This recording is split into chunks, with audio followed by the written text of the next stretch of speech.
Good afternoon, everyone. Eric here from Nomadic Fanatic. Sorry for my absence. There's been a lot going on behind the scenes.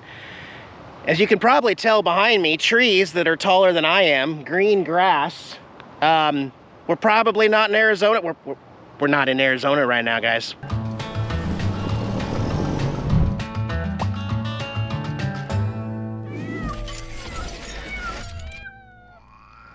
Thank you for joining me, guys. I will be uploading this video with some connected internet. Check out the video description below for unlimited high-speed internet. Diana and I have left Arizona, and we are looking at our first house property with a house, guys. Oh yeah, we're gonna break the internet here. There's a story behind this, guys. We've had a checklist of the things that we want. This particular house, the first one that we've looked at, meets everything. It is in unincorporated city here. I'm not going to tell you exactly where. It's a 1.2 acre lot.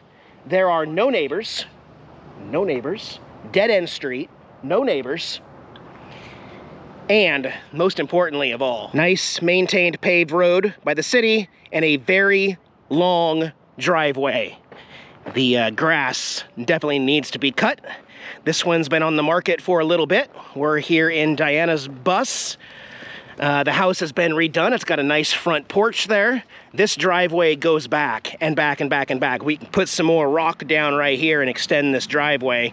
Lots of green grass, guys. Green grass. You don't get this in Arizona. A lot of work to mow it. The house, let me stand back so you can see the roof. It's got a new roof on it. New roof on this house. Yeah, it goes all the way back to the tree line back there. This is the backyard. Definitely needs a good mow. Lots of space to put a fire pit. There's an old fire pit right there. Backyard. No neighbors, guys. No neighbors next to us. No neighbors behind us. Our one neighbor right here has a privacy fence. Of course, like anyone, I have a budget. I've been saving up and saving the money from the sale of Taterland, but of course I've had some other expenses come along my way. Nice trees with shade. You guys hear that? This house has working central air and heat, which I'll also just mention, this side yard could also be converted. We could put rock here and bring another friend's RV in here. A good working central air here that is blowing ice cold air inside the house right now. Oh, is that an RV hookup? No, that's the AC. That's the AC junction box, but we do have 110 volt right there. So yeah, other than the sound of the compressor going right now, we just turned it on to make sure it works. It's a very quiet area here. Diana's checking out the front porch here. All you hear is the sound of the trees dancing. Yes, the trees, the crickets, and the smell of it. Definitely, well, let me put it this way. There's a lake within walking distance, but there's a big body of water 30-minute drive away from here, and that's the most important thing. It's not technically an ocean, but we've got the Gulf of America. We can get in our rig, motorcycle, truck, go to the sandy beach of the Gulf of America in 30 minutes from this house, which is pretty cool. Let me show you the inside. So our list of stuff was we wanted a more secluded area, unincorporated outside of the city. We wanted room to park all our vehicles. I guess it's mostly my vehicles, my extra toys, vehicles, RVs, until I sell one of mine. What else? Near a body of water. What else is our checklist? Lots of trees, shade, grass instead of dirt. Yes. So once we cut all this down, there'll be lots of nice grass. Now here in the south, it gets hot. It gets warm, okay? This particular area is kind of a little gem, and that's why I'm not going to tell you exactly what city or area I'm in here, but it doesn't get that hot because we are so close to the Gulf of America. It will get warm, but again, we have this. We can add plugs for our RVs when we're here. There's no chance of freezing. There's no chance of snow here either. So on the inside, it's been recently remodeled. It's got a huge living room. This is advertised a 3-bedroom, 2-bath. Kitchen with a center island. Even I guess you'd call it a dining room. That's kind of cool. New water tank, water heater over there, washer and dryer hookups also, a huge pantry here. The first bedroom, decent sized, with a nice view outside the trees. Does have a closet, so it's considered a bedroom. Across from that, you've got the guest bathroom here with tub, shower, toilet, sink, and cabinets for towels. Across from the bathroom is the master bedroom here. Quite a bit bigger, 2 windows, got its own bathroom inside.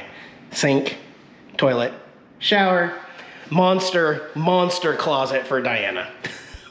Okay, and the third bedroom, one of these we would probably use as a guest room, and one we would probably use for an office or collectible room. It does have a closet, so it is considered a third bedroom. Look at that grass, guys. Green grass out there. Look at that backyard. The windows are dirty, but lots of potential here at this property. Again, it's warm in the house now because the AC was not on, but I have turned on the AC here just to test it out. We call that the filter needs to be switched. It looks several years old, but there's vents in every room, bathrooms, on the ceiling, central air, centrally, set it and forget it. A couple fans too. We like this one. Of course, I have a couple other questions, but Diana and I have officially started our, not property search. I mean, we could call it property search, but I'm gonna call it house searching because we wanna have the option of having a house. Of land, our little piece of homestead. Our glorified storage unit, just like I called the one in Illinois. It's gonna be a place to store our stuff while on the road, including vehicles. We can put sheds here. Or when we want to take a break. Yeah, breaks, shipping containers. If it gets too hot and we're stuck here, or if we're waiting on mechanical issues, we can come inside our house, you know. So that's why we're looking. So that was not clickbait. We are looking for a house, but we don't know if this is the one. We have several more we want to look at in other states, including as part of this trip. But this trip is complicated because we are far away from Quartzsite, and we only have half our rigs. I'm going to talk more about the Naughty Bus later, but we got Diana's bus. Naughty Bus is over at another location here in town, and then, as part of this video, we still have to drive. So we're gonna leave this town and go farther east to go look at more things and meet up with some friends who have offered us a place to stay for the season and work on the Naughty Bus and look for property. So that's what I think we'll do. I don't have my kitties. Diana does have Yang in the bus. Yes. So we won't be here long, but we are taking a Quartzsite break, and I'm so happy to smell fresh air, have trees, green grass, all that good stuff. Yeah. Okay, well, we are halfway into the next day, the last day of travel, in fact. We are gonna sleep for like 2 days straight when we wrap up this crazy trip, guys. We are overdoing it and running a little behind, but Naughty Bus is running really good. We're gonna drop the Naughty Bus off in another state. We're in Louisiana right now. We're gonna keep going to Mississippi, drop the bus off. I will have updates, like I said, on the mini split and the Harley soon, but we need to fly back tonight. Diana and I are flying back tonight, back to Phoenix, and then getting a ride back to Quartzsite. It's gonna be crazy, and we got a lot of driving to do. It is warm, it is humid, and it is also a wonderful day. Let's get on the road. Right now, the bus is doing really good. It has not done great on this entire trip, but today, it's doing good. Some of the roads have been really rough, and I've actually got the Harley in the trailer behind me. I have it. So I'm just being easy on all the bumps and transitions and stuff, but yeah, trying to stay cool here in the RV, and it's working. So I'm happy about that.